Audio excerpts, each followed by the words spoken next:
So we're going to try to make this as interesting as possible today because it is late in the day and all of you, I'm sure, are very tired and would like to get to the fun part of the evening. I think this will be the fun part of the evening. So we're going to have a discussion today about open access and publishing and some of the pros and cons of open access journals. And then we're also going to talk about how to get published. So for those of you that are interested in that topic, you should stick around and they'll be sharing all of their insights on how best to get into the ivory towers of the scholarly journals. So I'm going to start with a couple of ground rules, okay? And I learned this from watching the Hillary Donald Trump debates. So no going and standing behind Dianne. Yeah, no making faces behind Dianne or none of this kind of stuff. Yeah. Okay, and no interruptions, please. Everyone will have their opportunity to speak, so we're just going to go ahead and start. Let me introduce the members of the panel. I'm not going to introduce Sam because they already gave your introduction this morning. And if anybody wants to know Sam, you're in LinkedIn, right? You're in LinkedIn, so there you go. All right, so here we have, and I know you're not Dianne, so Junhong Xiao, and he is a professor of Shantou Radio and Television University, Shantou Open University, a local branch of the Open University of China. He's been teaching English at higher education institutions since 1983. From 2001 to 2002, Professor Junhong Xiao worked as a visiting research fellow at the Faculty of Education and Language Studies, the UK Open University, funded by the China Scholarship Council. During his stay at the OU, he was attached to the course teams of Language and Literacy in a Changing World, a master's course, and English Grammar in Context, a bachelor's course, and in 2004 involved in developmental testing for another OU course, The Art of English. He's had 20 years within academia, and he's published widely in the fields of English grammar, discourse analysis, pragmatic, systemic functional grammar, and TESOL, and since 2001 his main research interest has been in various aspects of open and distance learning. He serves as a peer reviewer for numerous high-impact journals, both English and Chinese, and provides consultancy in the areas of his expertise.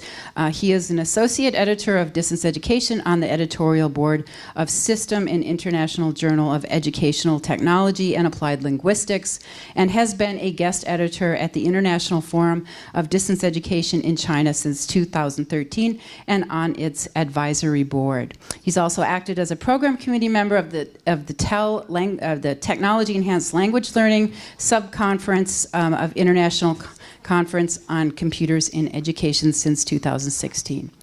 So, great.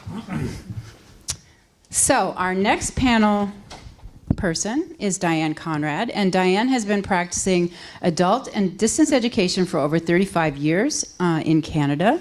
Most of that time, right? Isn't that right? In Canada. During this time, she has developed and taught undergraduate and graduate courses at several universities across Canada, coordinated and managed undergraduate and graduate programs in adult and distance education and communications, and most recently developed and directed the prior learning assessment process at Athabasca University in Canada.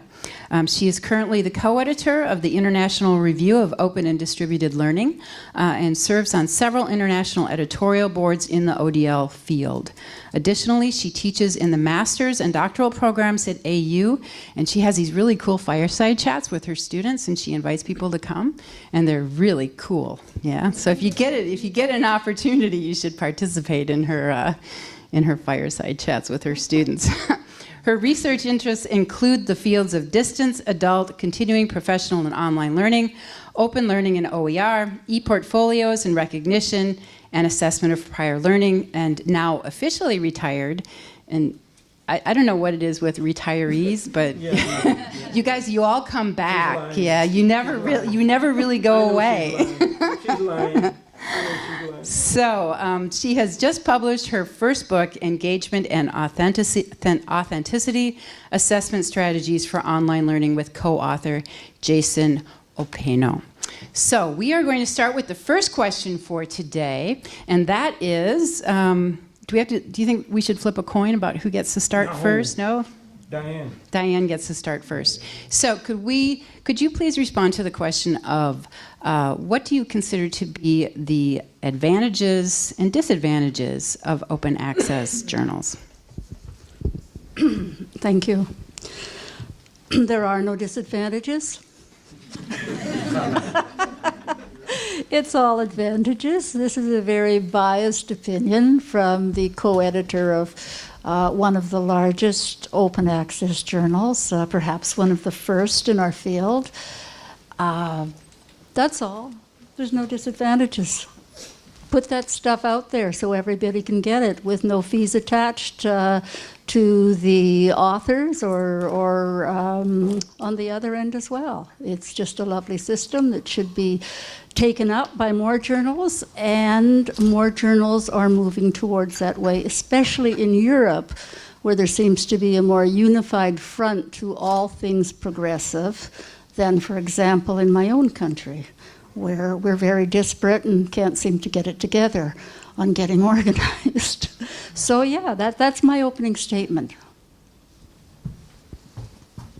Here you go, Brett. Well, if all the OA journals were like Dianne's journal, there will only be advantages, no disadvantages. Unfortunately, that's not the case, right? OA is indeed a blessing for readers, especially those from less developed countries, right? Some people may argue that, well, some OA journals may not worth our time. That's true. However, as readers, we have nothing to lose, I think. But as far as researchers are concerned, I think OA may not always make it easier, make publication easier for researchers, as is FCAS often claim to, unless, again, all the OA journals were like Dianne's journal. Yeah, very high quality, free for authors. That's the utopia of publication for authors, right? So if publication fees are needed, well, OA may actually contribute to inequality in getting research published, because not all the researchers can get funded, even in well-developed countries, not to mention in less developed countries, okay? So as for publishers, I think OA journals free for authors is definitely not a sustainable business model. Publishers may choose a small number of OA journals, publish a small number of OA journals free for authors as an effort to showcase their image of social responsibility. But in the long run, they will have to make money to survive. If they have no money, well, they will close down business. So unless publishers will can have a return on investment one way or another, I don't see they have any good reasons to embrace OA. So speaking of this, I think as Blaschke University set a good example for all the institutions. Yeah, because your university practice OA in a very unselfish manner. That's a very good thing. Okay. So the question really, I think, Lisa, is one of advantages and disadvantages for who, isn't it? I mean, that's the point, isn't it?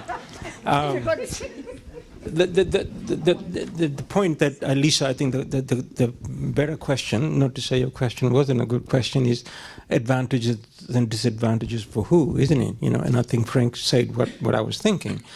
It's there's no disadvantages, but except for the publishers, because they're not going to make money out of it, right? That's it. So. Can I? Yeah. You keep this and we'll share the other one. I'll keep this. Okay.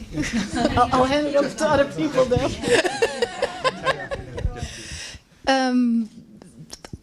From a researcher's point of view, because this is about open education, I imagine that it's more successful than, say, a different topic or a different field, like medicine or economics. The discussion I heard last time when I was with a bunch of researchers and us trying to tell them open access is good, you should all do it. Their problem was the impact factor of a lot of open access journals are not as high as the impact factor of the paid for journals. Or for paid. Impact factor? Isn't it a rule colleague of mine had a very long talk about impact factor, showed that they were right, and then said, but that's not important. I think it helps them, but it No, will but- ruin the system. The impact factor. Sam, you can use this. Yeah. Hey, this is my job. Oh, sorry, Lisa. Here, do you want to turn back? So the problem isn't really the impact factor. The problem is the institution valuing the impact factor. So it's the institutional policy that sort of guides researchers' behaviors to, publish in closed journals or not tweet as much or do whatever. And now, I don't know. Now maybe we should change the policy. Comments? Dianne would like to respond to that, and then Adnan? Oh, yeah, all right. Since they told us we were going to have two, we didn't really coordinate how we were going to manage with two, so. I just want to speak briefly to the incredible privilege that is enjoyed at Athabasca University that was brought up already. And also the caveat that I'm not and have never been particularly interested in the business model or the finances. My interest is much more academic, which is I just want to work with the submissions and help the research get published and help new authors learn how to publish and write properly for publication. So when we get to that part of the conversation, I'll be really, really going. But let me just first of all say that we are very lucky at Athabasca because Athabasca hosts Irodal and supplies us with one 80% time person who is our front-end person that we call our manager. We have two co-editors, myself and my colleague Rory McGrail, and we both work for free. I think that has a lot to do with it. We're volunteer labor. We receive absolutely nothing for the work we do, and the work we do is quite onerous, very overwhelming, and it never stops. So our expenses are our back-end expenses, and we are supported technically by a team of people who do other things for the university. So there's basically just the three of us, Serena in the office, whose salary comes partly from Athabasca University, and we are SSHRC funded, which gives us the grand total of $30,000 a year.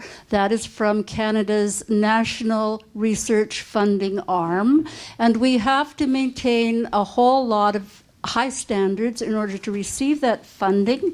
It's sought after by many journals, but if we're going to talk journal business and numbers, our impact factor is 1.73, which makes us one of the highest impact factors in journals in our field.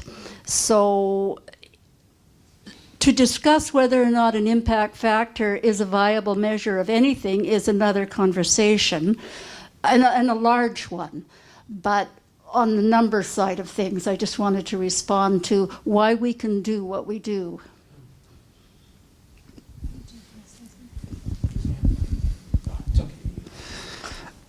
If I can ask the panel for their thoughts and suggestions about sort of a practical issue that I'm working through right now. I'm involved as an associate editor with the American Journal of Distance Education, Michael Moore's journal that Michael founded 30 plus years ago, with two other colleagues in the U.S. Michael is, sunsetting and moving out of that role and has been for a while, but it's currently a closed access journal. Right. So a couple of us who are doing the associate editorship work, we're interested in thinking about what would it look like to make this open access? What's the process? And we keep coming across issues around the funding model as one issue, which is substantial. Another, of course, is the legal rights right now, which Taylor and Francis has of the journal. So if there isn't, and especially in the context of open education, and try to make this a more open journal, what would be some of the important challenges and issues involved in trying to make this open if that was the path to move down? Responses. Can I Oh, yes. Yeah. You're going to say something? No.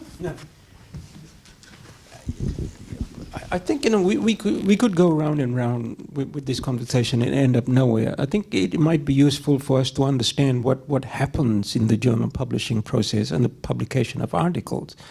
there's a lot goes on from the time, and I'm not treating you in any way with disrespect, when you get an article and what happens to that article.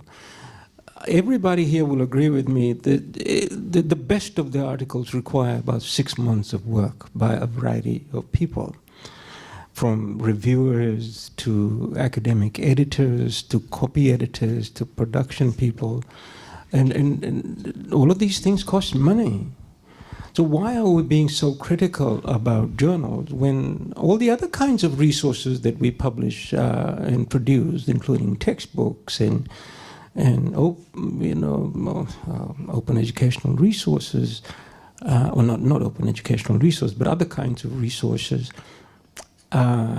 we charge money for, and we expect people to pay money for it, and journal articles are not much different, and what I'm saying is that, fundamentally, somebody's got to pay for those services. So how do we pay for those services? And Athabasca University and SHRC is doing what Dianne suggested. This is what publishers like Taylor and Francis, Springer, Elsevier, and they do. And they maybe they charge too much. Okay, I take you up on that. You got a microphone there? One of the interests in potentially going open access is, in some ways, iRodals has set the gold standard.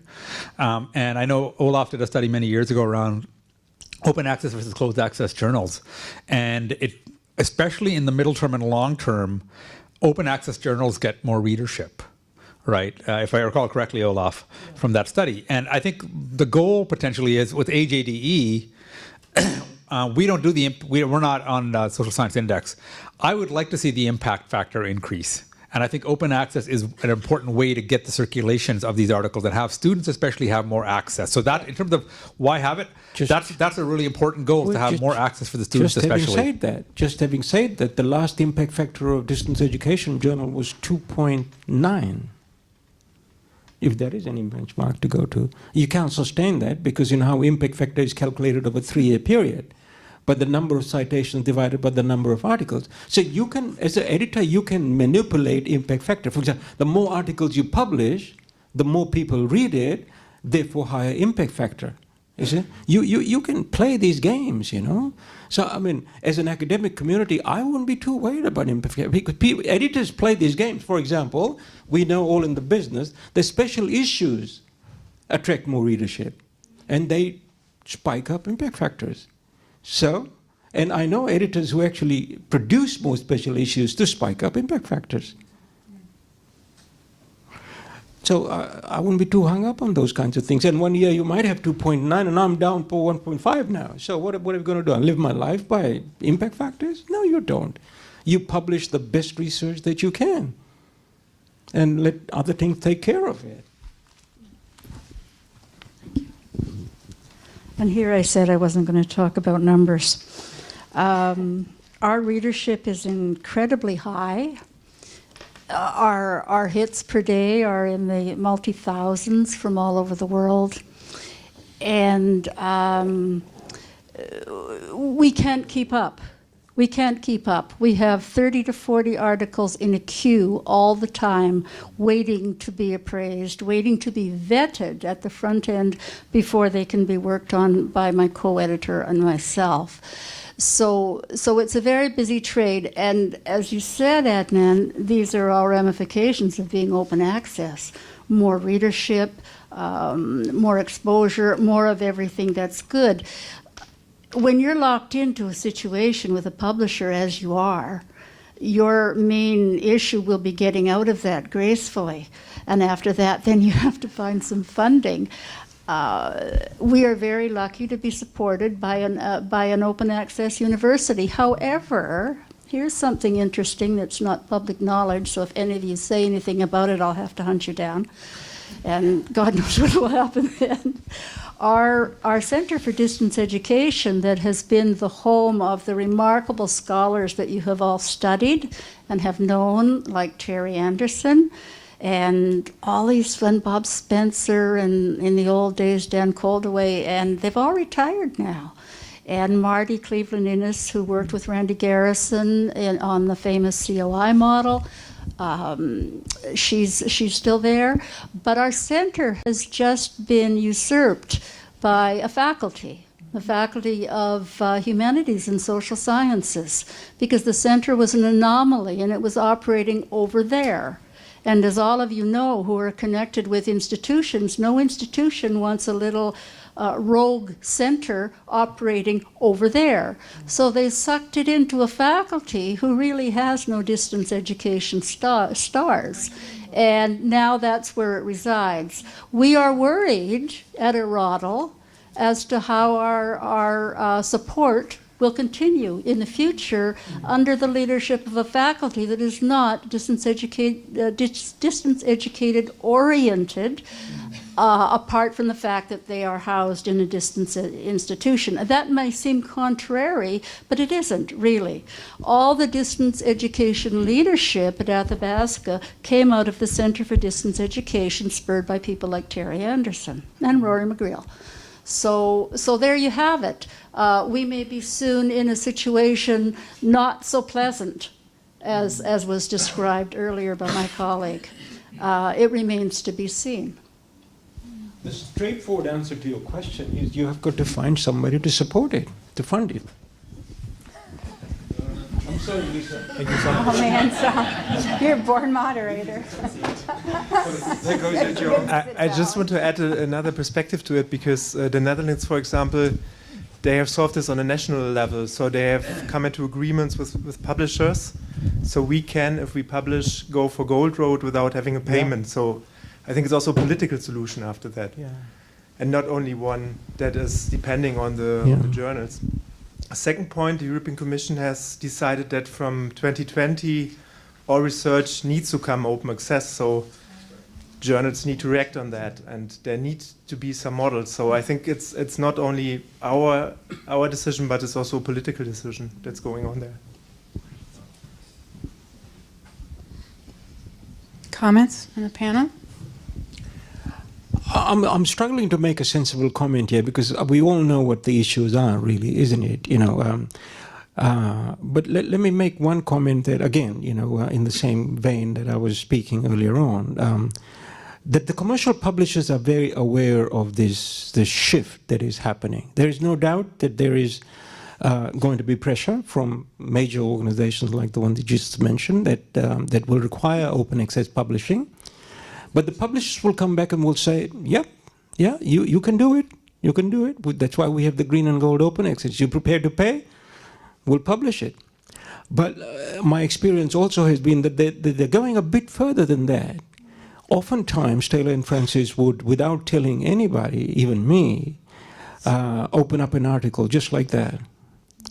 And this is probably not the same. I don't know whether they're trying to be altruistic or being fair, or they're trying to catch you by saying, I'll give you this one free, but you come back and the next one you have to pay. They're also working with libraries to make deals. I know this from my experience with working with them in Melbourne. They work with university libraries to get the best deal and package articles. So libraries buy subscription to a collection of journals rather than one journal, so they get good deals. So what I'm saying in a nutshell is that the commercial publishers are changing their game. If they don't, they will get out of business. So I think much like we were talking about before, that the whole field is undergoing change. I don't know how far it's going to go, which way it's going to go, but it is changing for sure, isn't it? Well, speaking of Plan S, I'm not so optimistic about its outcomes. Although the agenda behind this initiative is laudable, right? That is trying to intend to open access to publicly funded research and to speed up the transition from behind paywall to open access. That's good. There's nothing wrong with that. However, although not explicitly stated, it is implied in its 10 principles that free of APC OA journal, that is OA journal which are free for authors, may not be trustworthy. But of course, it's not the case with Dianne's journal, all right? And it seems that the pay-to-publish OA business model will be the most dominant business model of the publishing industry, if not the only one, okay, to ensure quality. So my concern is, how can research funders make sure that publishers will not turn to the quantity matters more than quality strategy to maximize their profits? Will it be the case that what is happening today with predatory OA journals will be the norm for research publishing tomorrow? All right? And will they be able to effectively prevent possible conflicts of compromise of research quality, as they, in fact, they already worry about this? Will they be able to do this? So after all, I think money is not everything. This is the first point. And the second point I'd like to make about Plan S is that as funders, surely they have the right to set the terms and conditions on how to use the money, or what they expect from the money. But on the other hand, they should also show some respect for researchers' academic freedom, including the freedom to publish in a publication outlet of their choice. Okay, this is their fundamental right. Excuse me. And if the pay-to-publish practice is the most dominant business model, this is by no means fair to researchers. Because just as I mentioned a moment ago, not all the researchers can get funded, even in well-developed countries. Not to mention that some of the researchers may feel uncomfortable with the idea of pay-to-publish. Like me, I'm very uncomfortable. So I have never do this, or even if I have the fund. All right. This is another point. And the third point I'd like to make is that it is good to open up publicly funded research findings to the public, to everyone, not just the well-resourced. And similarly, research opportunities should be open to everyone, not just the well-resourced. So if the researchers must manage to get funded, or they will have to pay with their own money to get their research published. Again, this is not fair, right? That's it. Thanks. Okay, I'm going to have to shift now because we're reaching the halfway point, and we want to take an opportunity because we have a lot of PhD students here, a lot of people that want to get their work published. So we want to take this opportunity to find out from the panel, what is it that we have to do to get our work published? What advice would you give to a PhD student, and perhaps what are the common mistakes that researchers make when they submit their work to your journal? Two things. Can I mention? I've written a couple of editorials about this. I think there's two things that I've noticed that are important in this regard. That a lot of the articles that Dianne was talking about, I have similar backlog of articles. They fail to take into consideration what has already been published. A lot of them are either doing the same thing all over again, or they haven't done the literature review to focus attention on what needs to be done. And that's the first failure that a large number of articles are guilty of. And that will eliminate you right away. They're sitting on the back burner because they're of no interest or little interest to the readership. So my best advice to anyone is look at what's been done before. Make sure you've done your literature review and make sure you've identified a researchable problem. Don't just go and write about anything. You can write about anything, but they're not going to get published. Because if the editor is doing their job properly, they will want to fill the gap that there is in the literature. And they would want to put out the best articles that ought to be put out to get that impact factor, to get people to read it. But people are not going to read things that have already been published before. So as a doctoral student, that's my best piece of advice, simplest piece of advice. Focus on something that is worth doing. It may be hard. Make sure you're aware of the literature.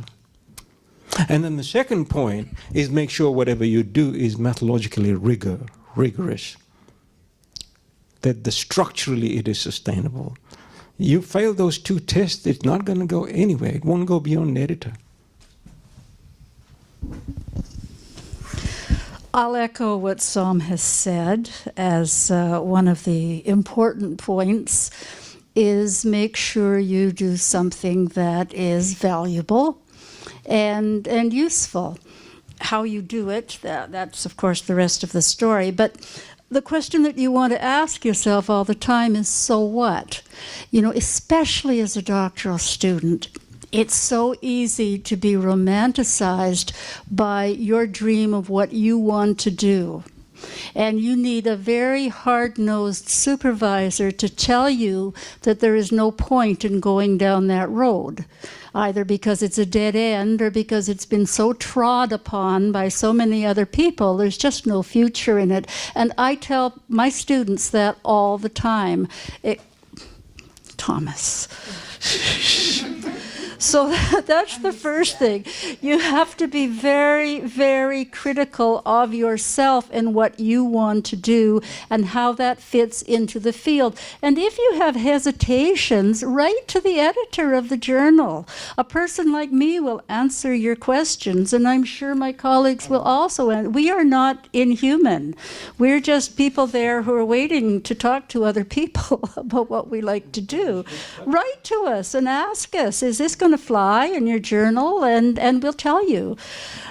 After that, after doing something that's valuable that will end, I know what else I need to say about that, and it's about Sam's point about the literature. He's so right.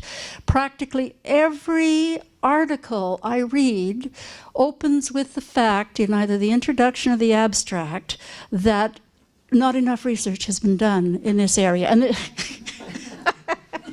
this is a very doctoral dissertation approach. And the reason that whoever writes it is because they haven't done the research.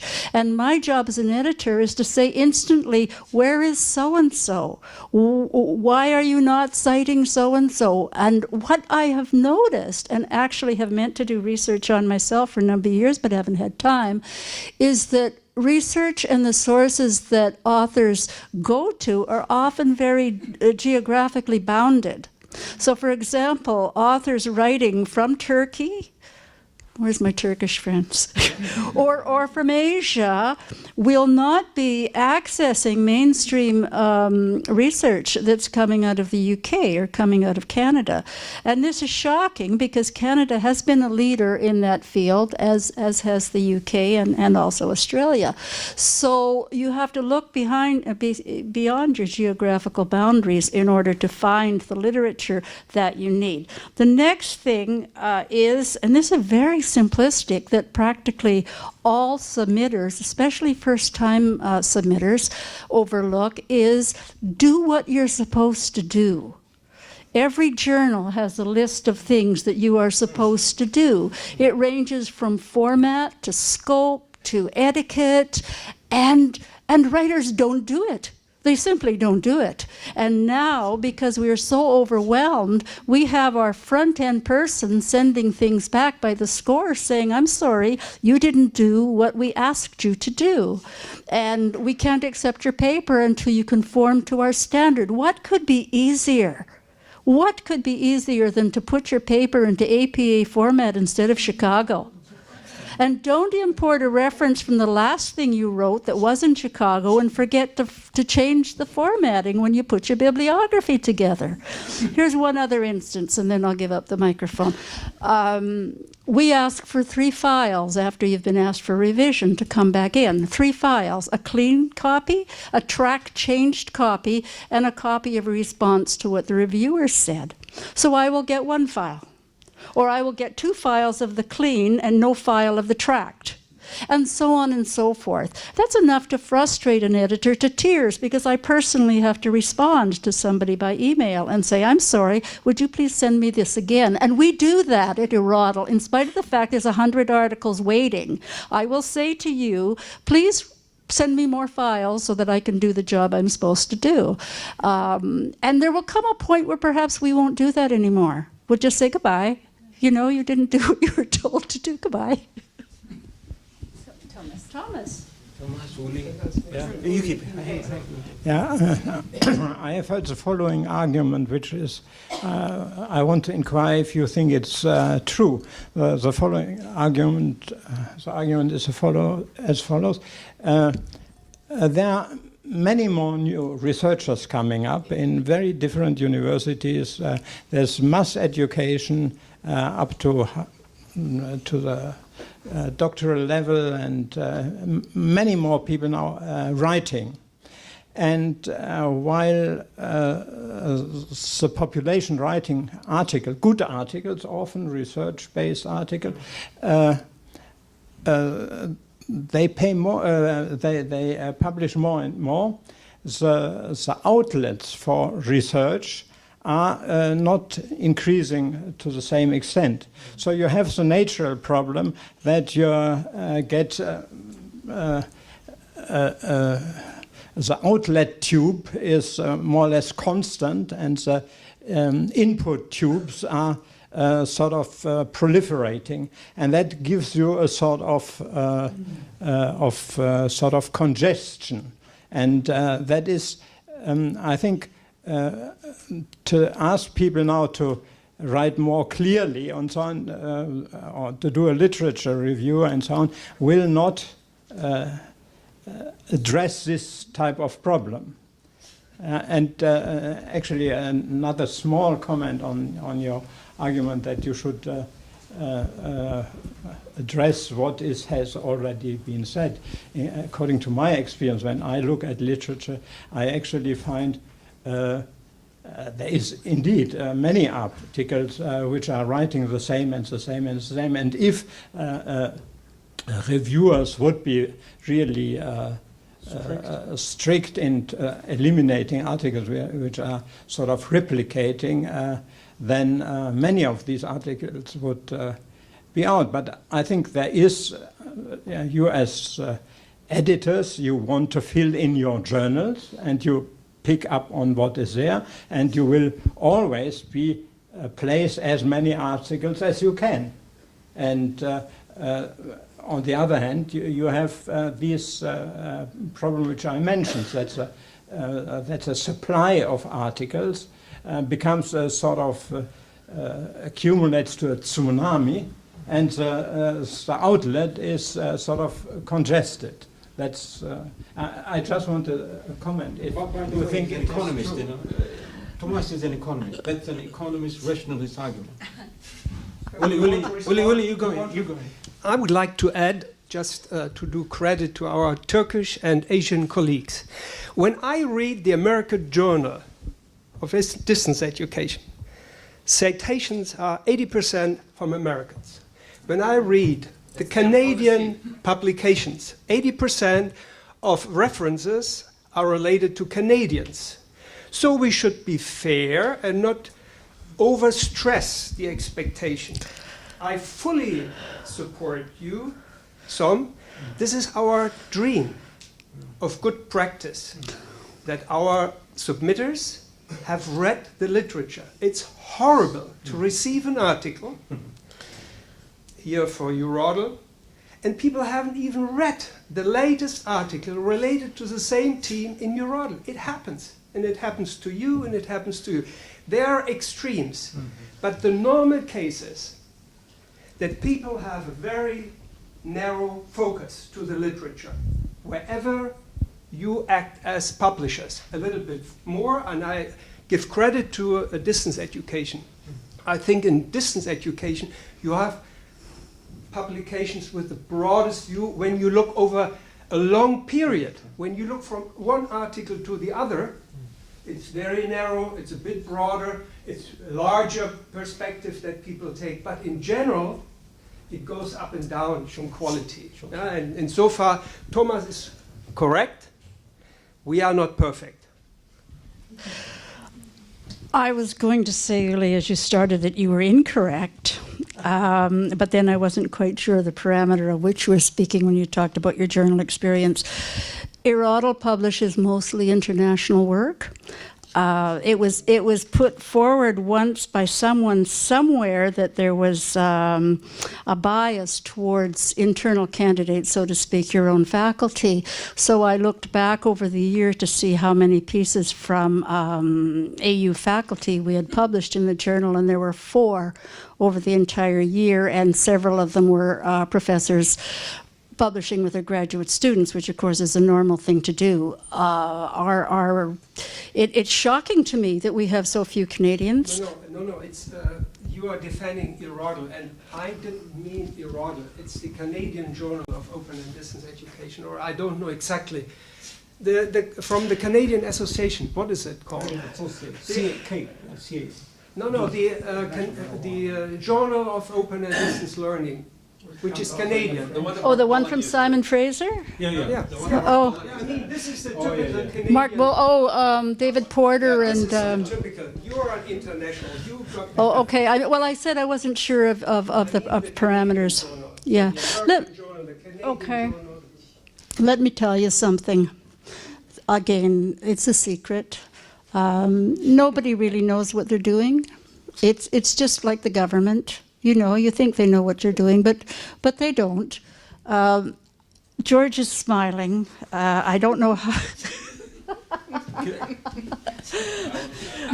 George and I have been having a months-long conversation about the value of peer review and open review, and I'm not sure that we agreed to disagree, but we finally disagreed in a sense. So we're going to talk about it more, because and George might want to bring this up himself when we get around to the notion of peer review, which is the other side, the other important side of journal article writing and acceptance, because someone is going to review your work.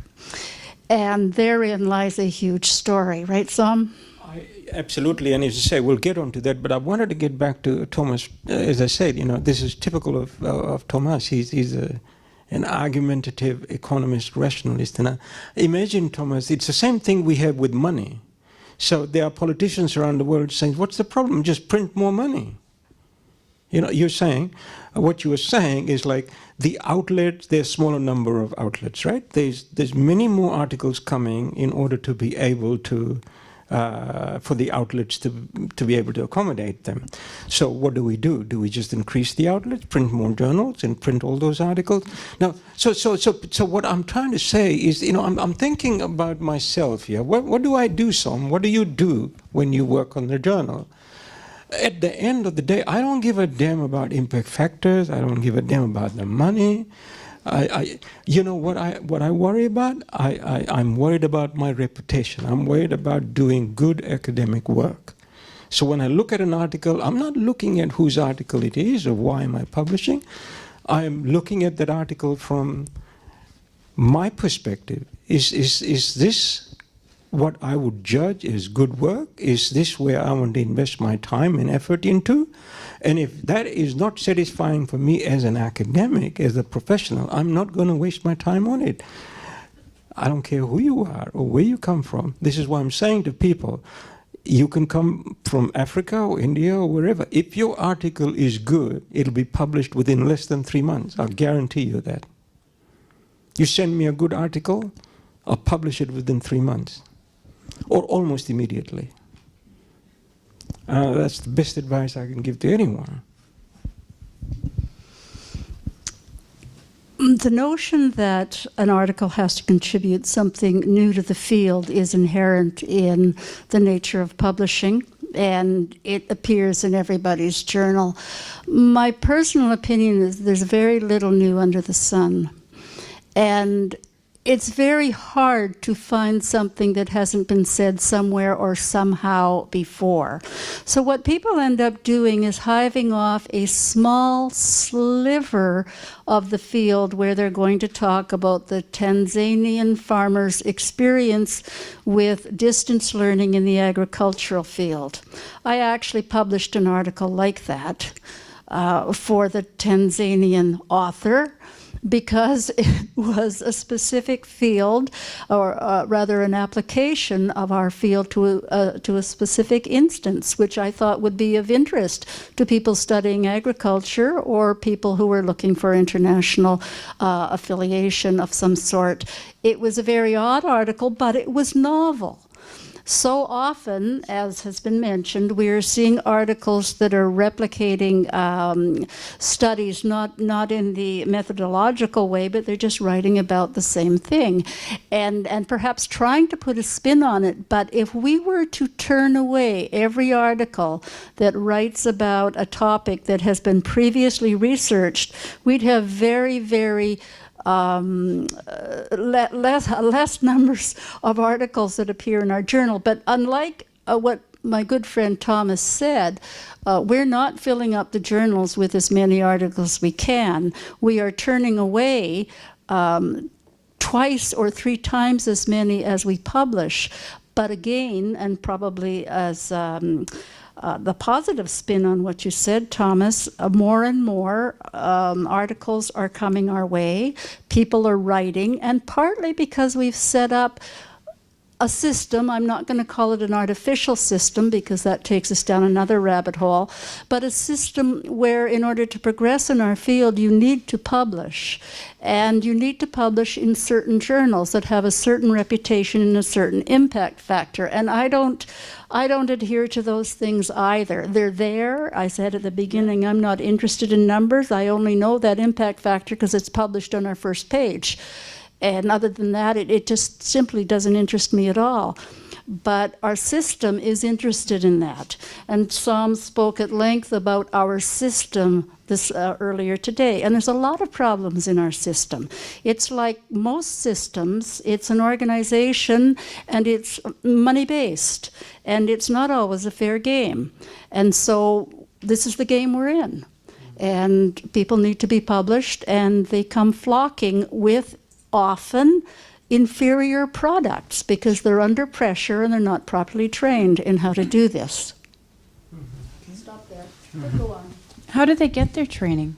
What do you advise? I know I'm moderating and everything, but it just seriously, how do you get the training? Speaking from my personal experience, I published my first article when I was a third-year student, 35 years ago. Yeah, that was my first experience. And I did everything according to the book. Yeah, the format, even the type, all right? What type, font, the font, everything to the book. So today, when I read an article which is not according to the book, I'm very, very unhappy, to tell the truth. So that is the first impression, all right? So I think in my eyes, a good article, a publishable article, should at least meet 5 conditions. The first one is identify a gap. But gap identification is not guesswork. Many articles just guess a gap. Gap identification should be informed by literature. So before you begin a study, be sure to be well read in relevant literature, okay? And state clearly in what ways your study differs from other studies. What's new about your study? What's the value of your study? This is the first impression that you get the peer reviewer. And secondly, well, the research design should be fit for the purpose of your study. That is, always design your research in light of your research questions, because research questions will determine who to be involved and what research instruments to be used, what data to be collected, even how to analyze your data, the framework of analysis. All these are determined by your research questions. And third, well, the findings presented should be in response to your research questions. Stay on track. Don't go off course, all right? And also always discuss your findings in a wider context by drawing on and comparing with other studies, especially those you mentioned in your introduction and literature review, so as to indicate in how your study contributes to the current knowledge base, move the field forward, all right? And of course, you should never over-interpret research finding. This is also a very common defect. And finally, don't forget to reflect on the limitations of your study. All studies have limitations, and this is important. Tell the limitations by yourself. It's better than identified by the reviewer. All right. So always reflect on the limitations of your study. And as for piece of advice, I think, again, from my personal experience, there are two pieces of advice. The first one is, remember, there is no shortcut to success in scholarship. So if you embark on the road, well, you should be prepared to invest upfront. For example, getting yourself familiar with the key theories and seminal works of your field of study, and keep updated on the latest progress. Making a last-minute effort to catch up on the knowledge base of your study is not an effective last resort. Unfortunately, this is quite often happen to newcomers' articles, right? Things like this. And the second piece of advice is think critically. Do not believe or accept what you read blindly. Do always challenge what you read.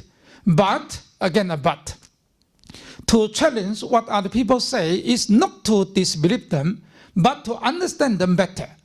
A critical mindset is the source of creativity, innovativeness,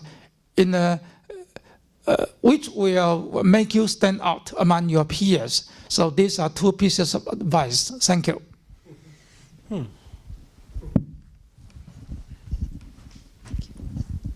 I have some tips as well. Those were good tips, good solid research advice. It is amazing how careless authors will be. It's shocking to see what comes in a state that is supposedly publishable and is not in the least publishable because of simple things like spelling mistakes, like punctuation errors. I know everybody is bad with commas, at least in Canada and the United States. We're very bad with commas. But there is a process to preparing your article for publication, and it should be painstaking, and it should require a lot of crafting. I see copies of articles that one would think were a first draft. And to me, this is absolutely shocking. So in a broad sense, take a lot of care. Do not submit an article that's going to be rejected just because it's sloppy and it looks sloppy before anyone can even get to what you're trying to say. Pay a lot of attention to your methodology, as was mentioned, because that's a critical area where everyone will go to pull it apart and find the holes in it. It's really an easy place to find the holes if you're looking for a reason to reject. I'm not suggesting people do that, but reviewers will always go to the methodology, the same as someone will always spend a lot of time on the methodology in your dissertation defense or your candidacy, because that's sort of like an invitation to the rigor of the research. Separate your discussion from your findings, from your conclusion, and know what is what. Know which part belongs in which part, and many people don't, and they mash them all together, and the reviewers are right in there making suggestions to take this out and put this here and change this around. And this is basic. Your dissertation, according to your field and according to your institution, will have a format that it wants you to follow, and it's pretty logical. That's another thing. Remember that when you're writing your dissertation, it's a very pedantic and technical work that you're doing. As my supervisor said to me, save your creativity for later. Save your creativity when no one's going to judge your work, no one being your candidate, your dissertation committee. When you're writing and you've finished what you want to write, go back to the beginning. Change your introduction so that it matches your conclusion. Because you write into what you know. And it probably takes most students, at least I find, certainly with master's students and also with doctoral students, everybody writes around in a bit of a circle at the beginning until they can land on what it is they want to say. So the first part is actually very fuzzy a lot of the time, and the first part is what puts reviewers off, because that's what they're seeing. So when you've worked up to your full head of steam and you've finished your piece, go back to the beginning, painful as it is to have to look at your work again, and I'm sure this is why we end up with careless work. Go back to the beginning and make sure it gets you, leads you off to where you want to end up, and change it if you have to. It's not cheating. And change your title. It's not cheating either. Make sure the piece presents as a unified whole. And the last point, this is so important for those of you who are working on your dissertations. Don't submit your dissertation to the journal, at least not to my journal. Don't submit your dissertation as an article to be published. There's a huge difference between a dissertation and a journal article. I would like to write about that in an editorial one day, because the journal reader is not a committee reader. It's not your academic guidance. They're sophisticated readers. They don't want to know that you did semi-structured interviews and then you followed up with another 30-minute phone call. They just don't want to know that. They're making an assumption that if you're using an interview process, you know what you're doing. So spell it out clearly, but don't belabor the small facts. So go over your dissertation and try and liken it as much as you can to an already published article. You should always be looking in the journals for guidance on what gets published and how they look when they get published. Yeah, your question, I think, Lisa, was that, what kind of training should you get? And I mean, I remember, was it Richard Clark, said that, if there's one thing you do, get trained in methodology. And everyone here said that, those are your tools of your trade.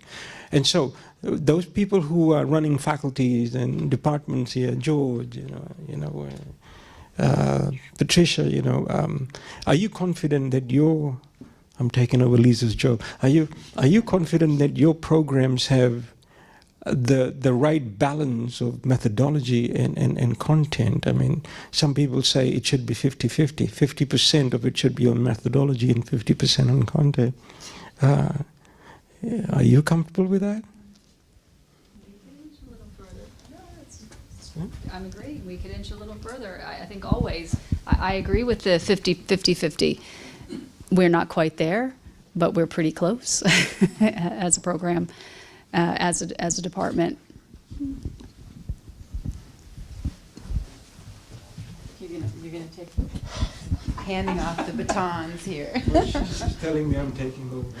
As far as training goes, and I was going to talk about training for writing, right, Lisa? How to write. It's true. There is really no training for how to be published. If you need to get or are able to get information about this topic, it's usually at a workshop or perhaps an in-house seminar. I sat down with my dean at the time when I hadn't written anything, but I knew that I could write some things that were more interesting than the things I was reading. So I sat down with my dean, who was Randy Garrison, who many of you have read, and was a wonderful man to work with. And he told me about how he writes, and he's a very prolific writer, and he just said, well, just start writing. He also said to cite the editors in my article, which I find tremendously funny, because I don't think anybody does that, and it wouldn't matter to me if they did, and I never did it. But that's what he said. I'm just passing that on. But people need experience and training in the actual writing of the article. In writing, I notice with my doctoral students, and I'm kind of shocked at it, that they really can't write. Most of them cannot write well enough to be published.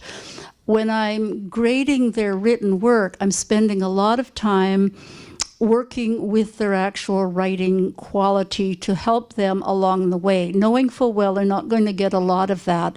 And the research actually says, and you might want to input to this because that research might be wrong, that it really doesn't help a person learn to write by correcting and pointing out the flaws in their writing as an instructor. So having read this research, I continue on with my virtual red pen, trying to help people get a handle on how to write strongly and effectively. And there isn't a place that does that, Lisa. So I'm really not sure of how to answer your question, except you can seek help from other written material if you care to use that arduous route. Okay, talking about training, some of us, maybe all of us, who publish something in a journal, maybe asked to be a reviewer. I wonder whether there is any training for reviewers. Sometimes sometimes I get so upset. I mean, reviewers, they don't read your article, and sometimes they misunderstand. And sometimes I don't understand what they're talking about. I mean, reviewers' review comments sometimes don't make sense. So I wonder whether you have any training for reviewers. How do you select reviewers? So whole review process, whether you are, improving it. I'd like to know that kind of. Those are such good questions. Oh. When you want to respond directly, go. Okay, thanks. I do. Thank you. Those are such good questions, and of course the review process lies at the heart of a fair and judicial publication process. It's my personal opinion that our review process could use some, improvement, which would equal to tightening up. As a part of our openness, and this is how open we are, and I am not responsible for this openness. I don't know whether to attribute it to Terry Anderson, the former editor that we took over from, or the originator of the journal, who is Peter Cookson, and I'm sure most of you haven't heard of Peter Cookson, but he actually started the journal. Our journal takes whoever wants to review for it. There is no admission procedure. The door is open. All you have to do is sign up. That means that when I select reviewers, I don't know personally all the reviewers. I'd be interested to know, for example, how many reviewers SOM has. I differ quite a bit on that one, because I think reviewing is really an academic exercise, all right? If a reviewer is not doing the job well, then that's a failure on the part of the editor. I'm very particular about who I choose, and unlike what Dianne just said, I will not send an article out to anyone to review. That person needs to have subject matter expertise. Talk about putting the wrong spin on things. Some shame on you. And you're an editor, for heaven's sakes. No, we don't send them out to anyone. Everyone has topic interests this long, and credentials and associations, and I know many of these people professionally from around the world, but I don't know all of them.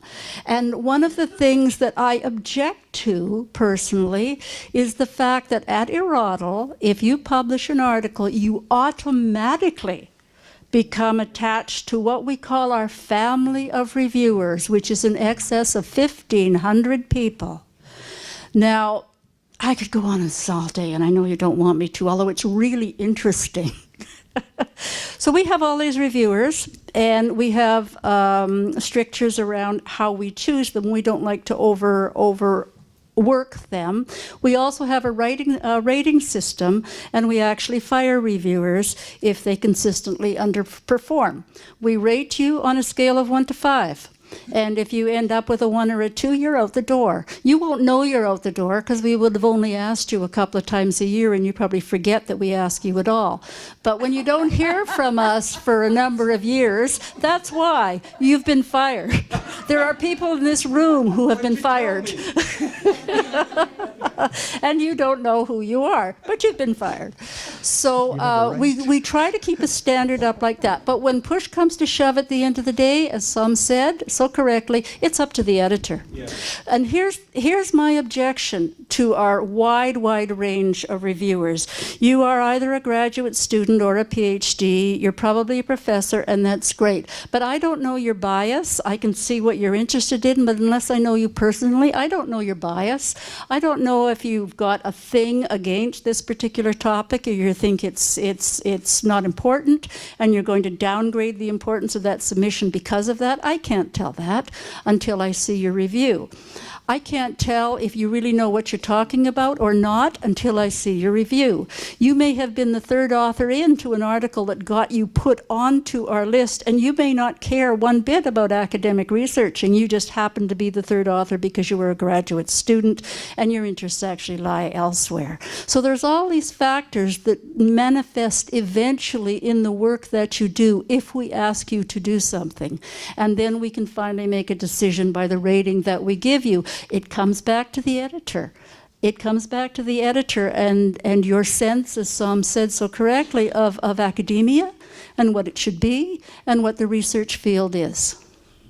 Okay, we just have a couple minutes, and there's one... Okay. All right. You get a minute, and you get a minute. First of all, Dianne, I was wondering why you never write, but now I get it. I'm kidding. Because I'm off the list. No, I'm kidding. I'm kidding. I just wanted to mention that about writing. Our doctoral students at Penn State, they started this of their own initiative. There's a book called Helping Doctoral Students to Write, and a new version is called Detox Your Writing. They just do a writing group among themselves. As well as the writing center the university has, they do a writing group among themselves where they meet once a month to talk about writing. And so they've actually asked us as professors to come in once a month and actually walk them through particular chapters of that. So that's been a really interesting initiative on, not about methodology, just about how to write, right? So we found that to be very useful. I just want to mention that reference. That's great. Okay, Uli, 1 minute. One. Okay, yeah, half a minute. Okay, when it comes to such discussions, I like to add the following advice. Start with a conference article. Send it to a conference. Yeah? This is halfway to an article for a journal. Excuse me. But only halfway. Okay. It's kind of it's difficult to do it that way. We used to do that, but not anymore. But it's considered to be, the self-pleasurizing or something. No. In some countries, at least Korea, many Asian countries, you can write about 500 words or less than 1,000 words for maybe a conference paper, but not like You see the how ones. many silly rules there are. I out in the know, world. yeah, I know. The impact rule, the 500 words rule. How can we improve the quality of our work with such rules around us? Okay, we're reaching the end, so there's just one question, and this is a short answer, and that is, what are your acceptance rates? I don't care much about numbers. All right. It's about 28%. Okay, Sam? 15 to 20? Adnan? I don't know, honestly. I don't know right now. Uli? 20%. 20%. Okay, so thank you to our panelists for coming today and for participating, and for you as well. I want to hand this over to Olaf now. Okay, thank you very much. It's time to say thank you.